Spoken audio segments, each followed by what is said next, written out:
जब वह ब्राह्मण इस प्रकार उन्हें भला बुरा कहने लगा तब अर्जुन योग बल से तत्काल संयमिनीपुरी में गए, जहाँ भगवान यमराज निवास करते हैं। वहाँ उन्हें ब्राह्मण का बालक नहीं मिला। फिर वे शस्त्र लेकर क्रमशः इंद्र, अग्नि, निश्रिति, सोम, वायु और वरुण आदि पुरियों में, अतलादि नीचे के लोकों में, स्वर्ग से ऊपर के महलों कादिक में एवं अन्यान्य स्थानों में गए, परंतु कहीं भी उन्हें ब्राह्मण का बालक न मिला। उनकी प्रतिज्ञा पूरी न हो सकी।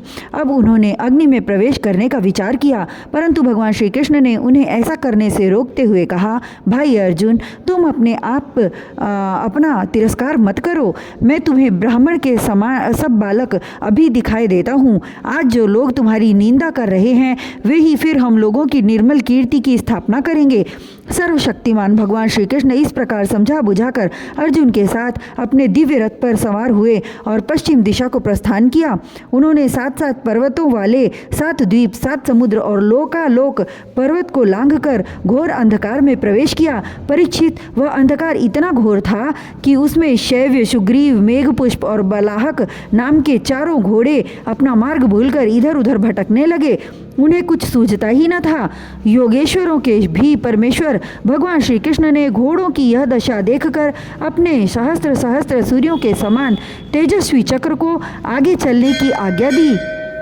सुदर्शन चक्र अपने ज्योतिर्मय तेज से स्वयं भगवान के द्वारा उत्पन्न उस घने एवं महान अंधकार को चीरता हुआ मन के समान तीव्र गति से आगे आगे चला। उस समय वह ऐसा जान पड़ता था मानो भगवान राम का बाण धनुष से छूटकर राक्षसों की सेना में प्रवेश कर रहा हो। इस प्रकार सुदर्शन चक्र के द्वारा बतलाए हुए मार्ग से चलकर रथ अंधकार की अंतिम सीमा पर पहुंचा। उस अंधकार के पार सर्वश्रेष्ठ पारावार रहित व्यापक परम ज्योति जगमगा रही थी।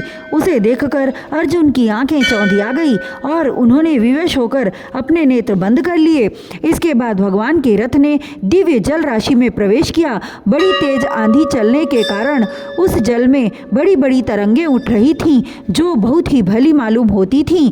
वहाँ एक बड़ा सुंदर महल था। उसमें मणियों के सहस्त्र सहस्त्र खंभे चमक चमक कर उसकी शोभा बढ़ा रहे थे और उसके चारों ओर बड़ी उज्जवल ज्योति फैल रही थी। उसी महल में भगवान शेष जी विराजमान थे।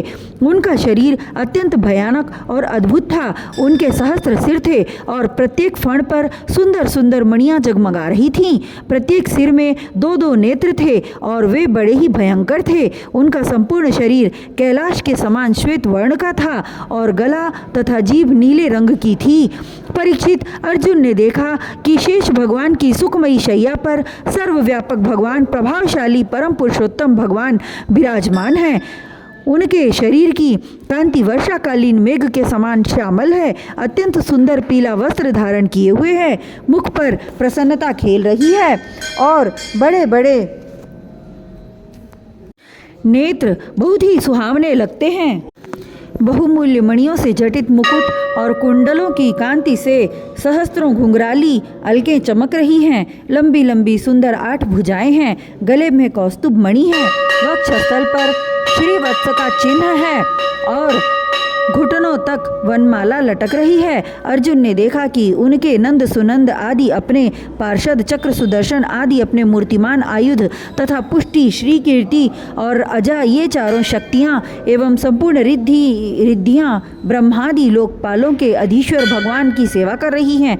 परीक्षित, भगवान श्री कृष्ण ने अपने ही स्वरूप श्री अनंत भगवान को प्रणाम किया।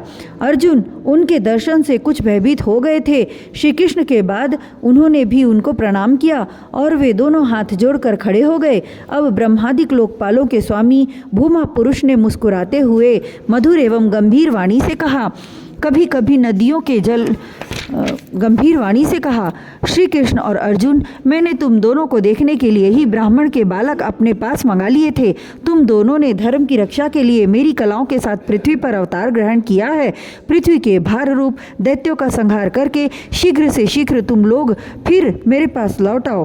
तुम दोनों ऋषिवर नर और नारायण हो। यद्यपि तुम पूर्ण काम और सर्वश्रेष्ठ हो, फिर भी जगत की स्थिति और लोक संग्रह के लिए धर्म का आचरण करो। जब भगवान भूमा पुरुष ने श्री कृष्ण और अर्जुन को इस प्रकार आदेश दिया। तब उन लोगों ने उसे स्वीकार करके उन्हें नमस्कार किया और बड़े आनंद के साथ ब्राह्मण बालकों को लेकर जिस रास्ते से जिस प्रकार आए थे उसी से वैसे ही द्वारिका में लौट आए।